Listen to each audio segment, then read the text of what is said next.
grande qualité pour discuter d'un sujet d'une importance stratégique pour le développement de notre pays. Je tiens tout d'abord à féliciter les organisatrices et les organisateurs pour cet événement et remercier particulièrement Madame Souaïd Benno pour son invitation et pour son application, et remercier également notre modérateur, Monsieur le Doyen. Et je me réjouis d'être là, donc de pouvoir apporter ma modeste contribution à l'édifice de cette réflexion.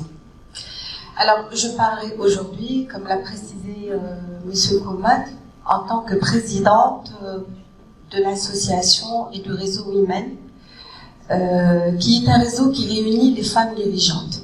Et donc, au niveau de Women, nous sommes interpellés par la problématique de la participation des femmes dans les postes de direction, dans les postes de gouvernance, en entreprise. Et donc, j'essaierai de contribuer par une réflexion sur les leviers, comment hisser cette représentativité au niveau, à des hauts niveaux de management. Et ce sujet nous interpelle à Women parce que l'un des objectifs de notre association est d'encourager les femmes à aller de l'avant, à ne pas abandonner en milieu de carrière, à avancer sur le plan professionnel pour être des leaders, pour pouvoir être impliqués dans les décisions et renforcer le leadership. Car il est important que les femmes partagent le pouvoir avec les hommes, pas pour le pouvoir, mais pour être des femmes actrices dans leur développement personnel et dans celui de leur communauté, et afin de transmettre des valeurs importantes de compétence, de persévérance et d'excellence aux générations futures. Donc, cela permettrait aussi à d'autres femmes de se hisser et de se frayer un chemin et d'apporter du sang neuf en ayant devant elles des rôles modèles. Parce que la véritable valeur en entreprise, la véritable richesse, c'est cette symbiose qui résulte d'une mixité de styles de management constitués par des hommes et par des femmes.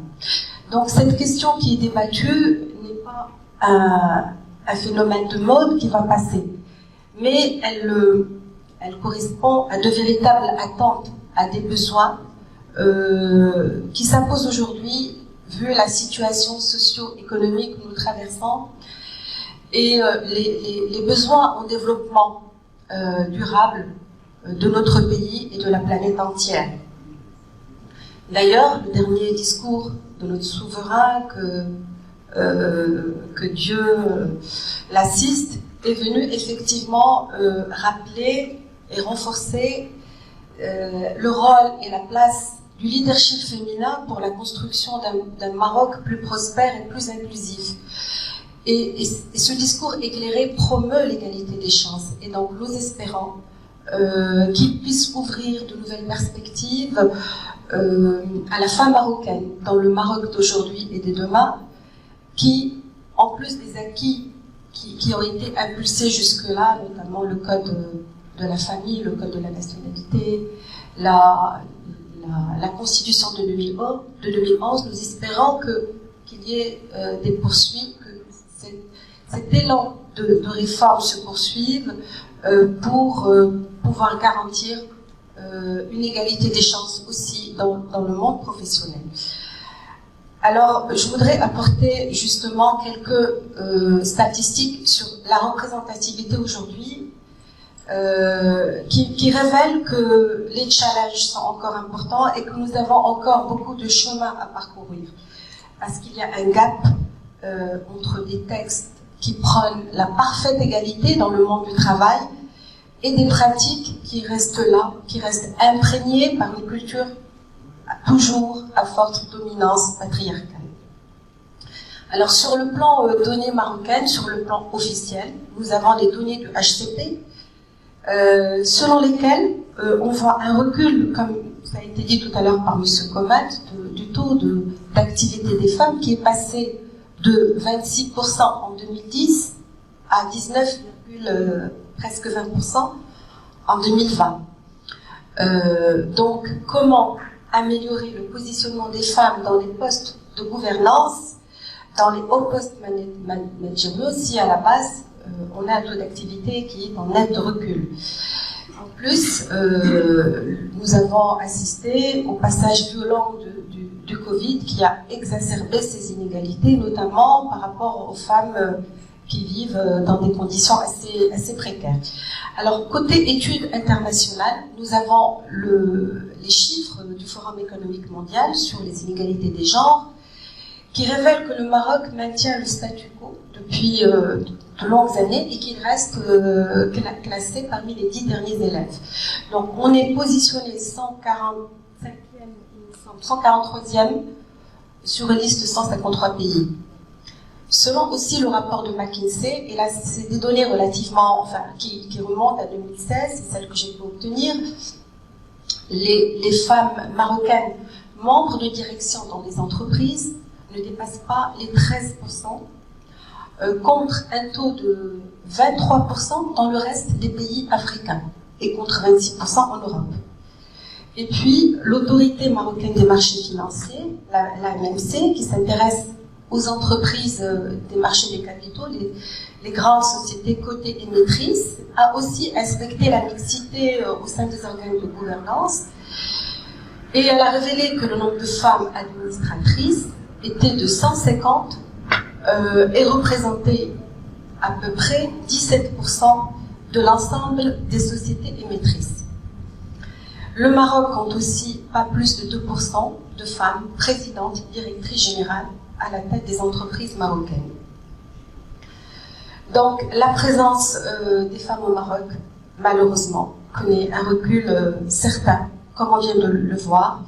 Dans le secteur public, c'est à peu près les mêmes chiffres, la représentativité est faible, et on voit que plus on monte en hiérarchie, plus cette représentativité se réduit comme une peau de chagrin.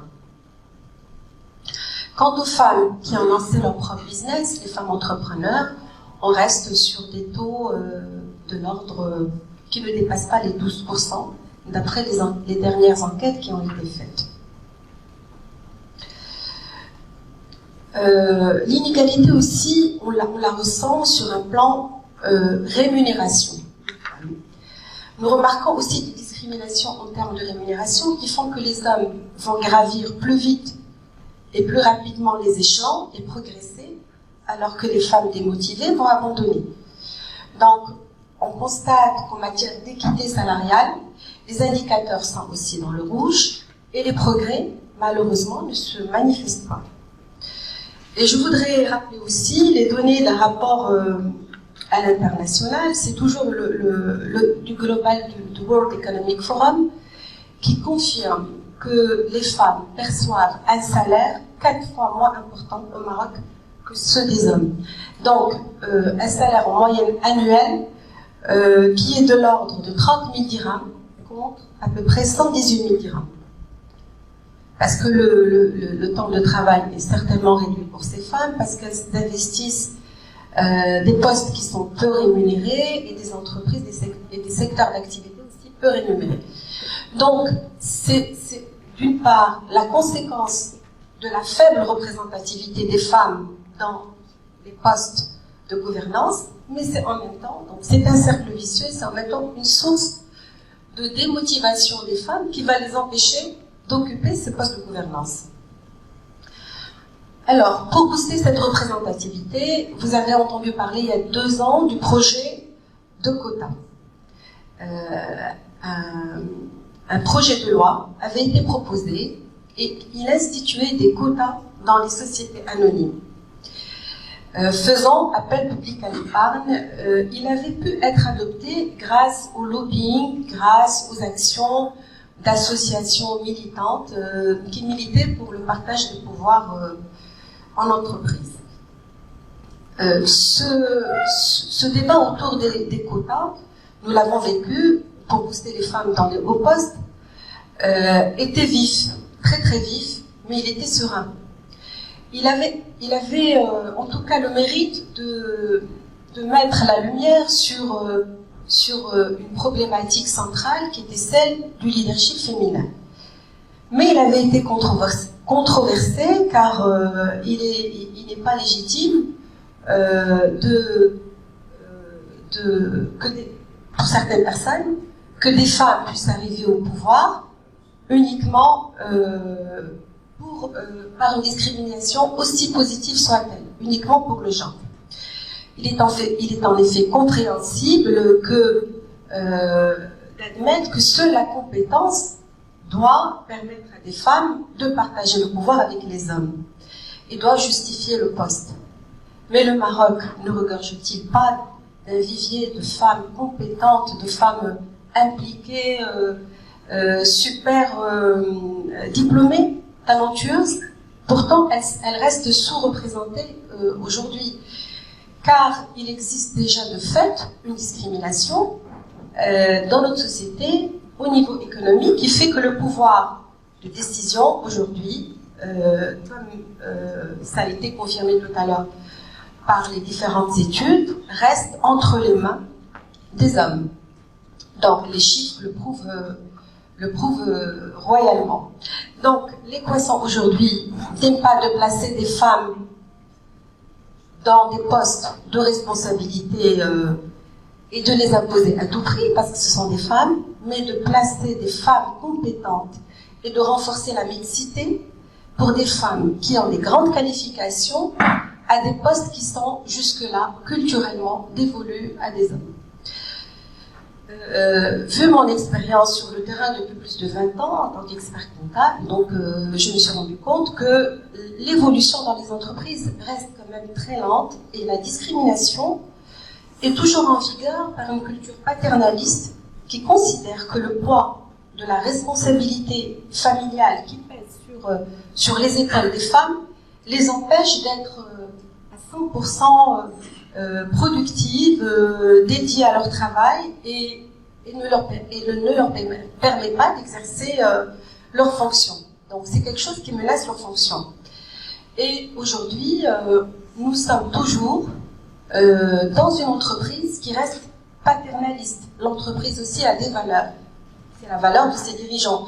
Donc elle répand encore des valeurs paternalistes, de culture masculine qui ne donnent pas forcément toutes les chances aux femmes. Et on assiste encore, au niveau des conseils d'administration, à des cooptations, à des postes de responsabilité entre hommes qui privilégient les réseaux masculins et aussi parce qu'on note qu'il y a une grande absence des femmes dans l'espace public, dans les médias, et même les médias ne valorisent pas suffisamment les femmes. Donc comment identifier des femmes qui restent, donc pour les affecter dans des postes de gouvernance, si elles restent invisibles et si elles-mêmes ne veulent pas se rendre visibles malgré leur grande qualité professionnelle. Si aujourd'hui une minorité d'entre elles font preuve de plus d'audace, combien d'autres, par un ancrage culturel qui au fil des temps a imposé son diktat, combien d'entre elles aujourd'hui ont décidé de ne pas se laisser enfermer dans un modèle où on remarque une certaine dichotomie entre le fait d'être femme et le fait d'avoir le pouvoir.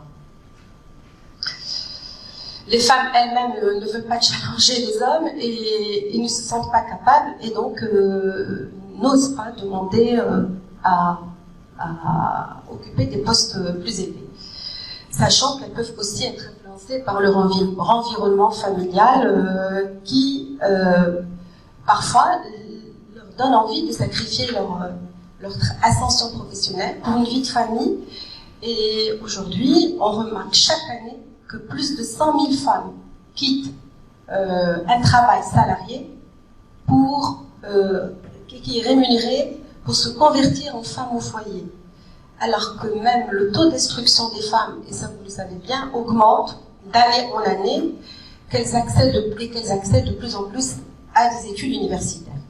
Donc il est important de renverser cette tendance, d'où la nécessité d'accompagner les femmes dans leur parcours vers des postes de responsabilité. Et j'aimerais, si vous permettez, citer quelques propositions en faveur du renforcement de cette participation des femmes aux instances de gouvernance, car c'est un levier accélérateur du développement et de la croissance de notre pays. D'abord, il faudrait que les pouvoirs publics puissent soutenir toutes les initiatives citoyennes, la société civile, et mettre en place des stratégies nationales qui impliquent fortement les femmes, notamment après le discours royal. Aujourd'hui, le cap a été tracé. Monsieur le doyen en a parlé. Le nouveau modèle de développement projette le Maroc de 2035 dans une vision où il est prévu un taux de croissance du PIB supérieur à 6%, annuel de croissance de 6% et un doublement du PIB. Mais pour cela, il est prévu aussi un Maroc inclusif, un Maroc dans lequel le taux de participation des femmes va atteindre les 45%. Et pour cela, le nouveau modèle de développement prône des politiques et des actions volontaristes d'intégration des femmes dans la gouvernance, parmi lesquelles les quotas qui constituent des outils par excellence qui vont servir à renforcer l'égalité des genres. Et à ce sujet, j'aimerais dire que nous avons déjà assisté en 2021 à la réforme de la loi sur la société anonyme, une réforme qui oblige les sociétés anonymes faisant appel public à l'épargne à arriver à un certain équilibre de pouvoir en assurant au moins 40% de postes d'administrateurs dans les conseils d'administration. Ça se fera de façon graduelle. Il faudrait que ces sociétés atteignent d'abord 30% au bout de 3 ans, donc en 2024, et arrivent à 40% en 2026.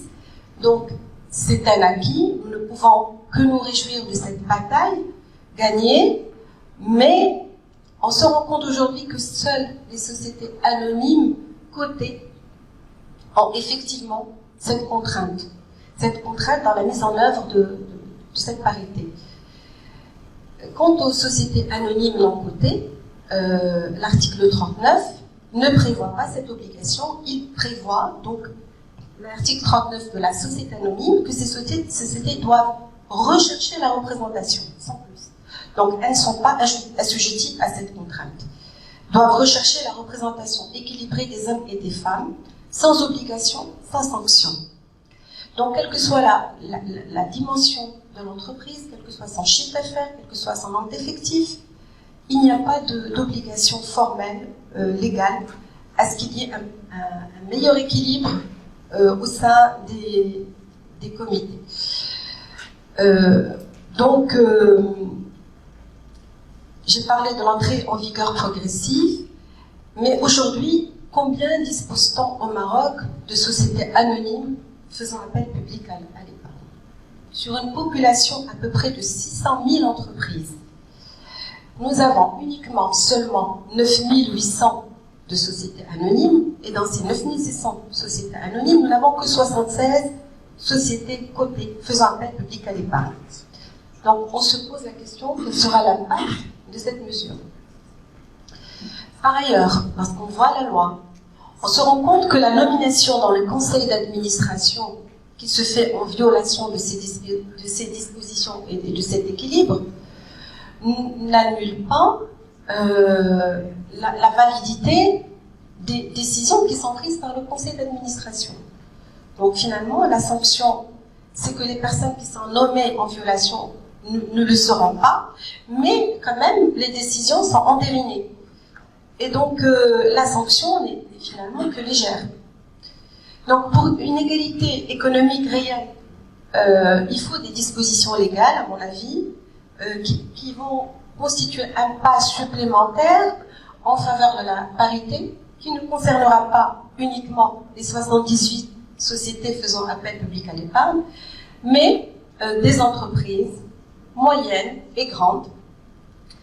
Et pas seulement des entreprises, aussi les syndicats, les associations professionnelles, et puis les entreprises publiques aussi, qui doivent donner l'exemple.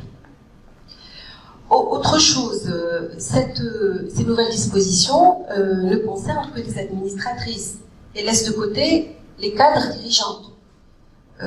Donc je pense que les postes de direction aussi devraient être ciblés par cette disposition afin de préparer, de former les femmes vers des sphères plus élevées de pouvoir. D'ailleurs, on remarque que dans une grande partie des entreprises qui font partie d'un groupe, on a des femmes cadres dirigeantes et des hommes cadres dirigeants. C'est à ces derniers qu'on confie spontanément les mandats d'administrateurs. Alors, il faudrait aussi, je pense, imposer aux entreprises de divulguer toutes les informations concernant la parité, toutes relatives à leur politique de parité. C'est important. Comment veiller sur cette parité, comment la contrôler, comment l'évaluer, comment la booster si on ne dispose pas de dispositif de contrôle. Et si les instances de gouvernance ne sont pas redevables de cette information et de cette transparence.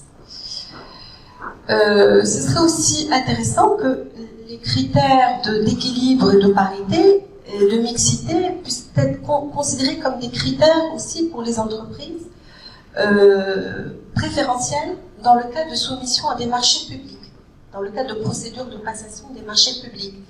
Et pourquoi pas des critères préférentiels dans l'éligibilité à des financements, du moins pour certains fonds d'investissement public destinés à aider les entreprises, ce qui dénotera une forte volonté politique et une implication de tous les acteurs pour renforcer cette présence dans les hautes sphères de gouvernance. Il faudrait également mettre des lois au niveau des sociétés pour inciter ces dernières à communiquer sur des bilans sociaux et à évaluer, donc ça je l'ai dit tout à l'heure, et à communiquer sur la parité. La présence des femmes pourrait aussi être renforcée en revoyant l'arsenal juridique et en assouplissant les conditions de travail.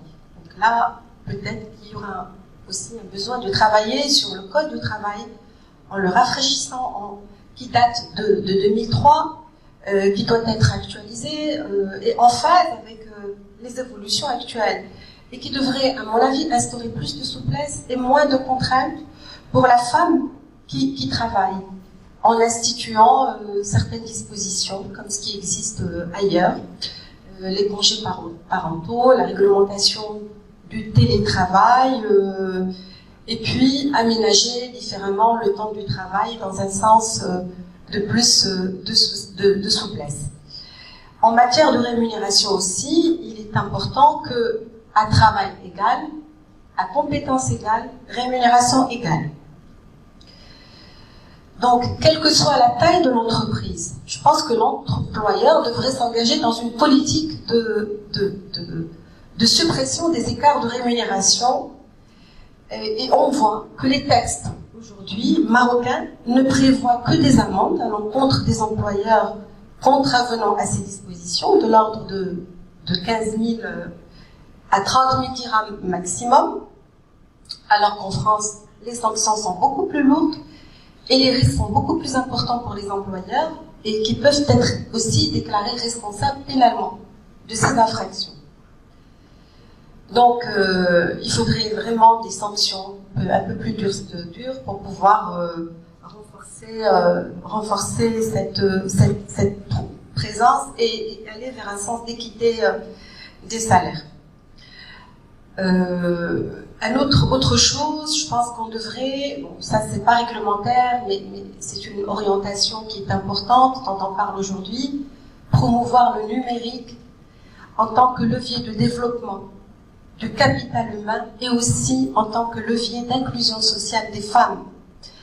Car l'entreprise du post-Covid est une entreprise qui valorise, et le nouveau modèle de développement est une entreprise qui valorise le capital humain, qui met de côté tous les stéréotypes grâce à la transformation digitale que nous sommes en train de vivre aujourd'hui. Nous vivons un bouleversement technologique profond qui va amener les entreprises à considérer le capital humain, hommes et femmes, et donc plus le genre, comme la véritable richesse au sein de l'entreprise. Donc, nous allons repenser le modèle d'organisation du travail, nos modèles de leadership, qui ne seront plus à long terme basés sur le genre, mais sur le mérite.